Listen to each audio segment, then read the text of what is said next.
Hi friends, welcome to Kala kitchen. Today நம்ம பார்க்க போகிற ரெசிபி ஒரு சூப்பரான ரெசிபி. இது சைட் டிஷ்ஷாகவும் வச்சுக்கலாம், நம்ம மெயின் கோர்ஸாகவும் வச்சுக்கலாம். முள்ளங்கி துவையல் தான் இன்றைக்கி செய்ய போகிறோம். ஒரு அற்புதமான ரெசிபி. ஒன்ஸ் செஞ்சிட்டிங்கன்னா கண்டிப்பாக டேஸ்ட்டு மறக்க மாட்டீங்க. வாங்க நம்ம வீடியோக்குள்ளே போயிடலாம் டைரெக்டாக. இன்றைக்கி நான் முள்ளங்கி இது போல் 2 பீஸ் எடுத்திருக்கேன். நல்லா ஒரு பெருசாகவும் ஒன்று சின்னஸும் எடுத்திருக்கேன். நீங்கள் மீடியம் சைஸ்னால் 2 எடுத்துக்கோங்க. இதை நல்லா கட் பண்ணிக்கோங்க, ஸ்லைஸாக கட் பண்ணிக்கோங்க. நீங்கள் துருவி நீங்கள் வதக்குனீங்கன்னா அந்தளவுக்கு டேஸ்ட் நல்லா வர துவையலுக்கு. அதனால் இது போல் நல்லா பெரிய பெரிய பீஸாகவே நல்லா கட் பண்ணிக்கோங்க.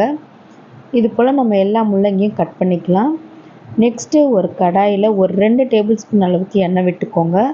அதில் ஒரு 2 டேபிள் ஸ்பூன் அளவுக்கு கடலைப்பருப்பு, 1 டேபிள் ஸ்பூன் உளுத்தம்பருப்பு, 1 டேபிள் ஸ்பூன் கொத்தமல்லி, இது எல்லாத்தையும் சேர்த்து நல்லா வதக்கிக்கோங்க. இதெல்லாம் நல்லா வறுபட்ட பின்ன ஒரு 10 காஞ்ச மிளகாய் சேர்த்துருக்கேன். ஒரு 1/4 கப் அளவுக்கு தேங்காய் சேர்த்துக்கோங்க. காஞ்ச மிளகாய் உங்களுக்கு காரத்துக்கு ஏற்ற மாதிரி அட்ஜஸ்ட் பண்ணிக்கோங்க.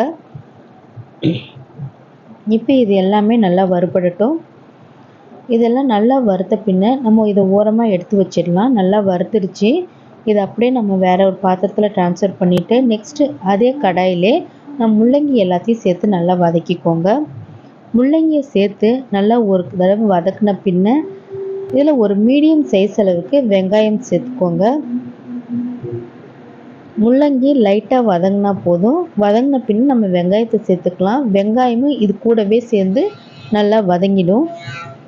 கூடவே ஒரு பெரிய நெல்லிக்காய் சைஸ் அளவுக்கு புளி சேர்த்துக்கலாம்.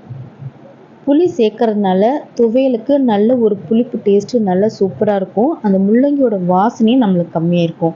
பாருங்கள், முள்ளங்கி இது போல் நம்ம 90% அளவுக்கு நல்லா வதங்கிடுச்சு. இப்போ நம்மளுக்கு கொஞ்சம் தேவையான அளவு உப்பு போட்டுட்டு நல்லா இன்னும் கொஞ்சம் நேரம் வதக்கிடலாம். அதை இன்னும் 1 நிமிஷம் அளவுக்கு நல்லா வதக்கி நல்லா எடுத்து ஒரு ஆற வச்சிடலாம். இப்போது முள்ளங்கி நல்லா ஆறிடுச்சு. இப்போ இது எல்லாத்தையும் ஒரு மிக்சர் ஜாரில் ட்ரான்ஸ்ஃபர் பண்ணிவிட்டு நல்லா அரைச்சிடலாம். நான் ஆல்ரெடி வதக்கின பருப்பு எல்லாத்தையும் நான் இந்த மிக்ஸி ஜாரில் போட்டுட்டேன். இப்போ முள்ளங்கி வெங்காயம் எல்லாத்தையும் சேர்த்து நல்ல கோஸாக அரைச்சி எடுத்துடுங்க. பாருங்கள், இந்த அளவுக்கு அரைச்சி எடுத்துக்கோங்க. நான் தண்ணி ஒரு 1/4 கிளாஸ் அளவுக்கு ஊற்றினேன். நான் மற்றபடி தண்ணி ஊற்றாமல் நல்லா அரைச்சி எடுத்துருக்கேன். இப்போ வேறு ஒரு பாத்திரத்தில் மாற்றிக்கலாம் இதை. இப்போ இதை நான் இன்றைக்கி உங்களுக்கு சாப்பாடோடு சர்வ் பண்ணியிருக்கேன். நீங்கள் சாப்பாட்டுக்கு நல்லா பிசைஞ்சு சாப்பிட்டுக்கலாம். அப்படி இல்லை அப்படின்னா நீங்கள் சைட் டிஷ்ஷாகவும் வச்சுக்கலாம் துவையல். இது மெயினாக வச்சு சாப்பிடவே ரொம்ப சூப்பராகவும் அட்டகாசமாக இருக்கும்.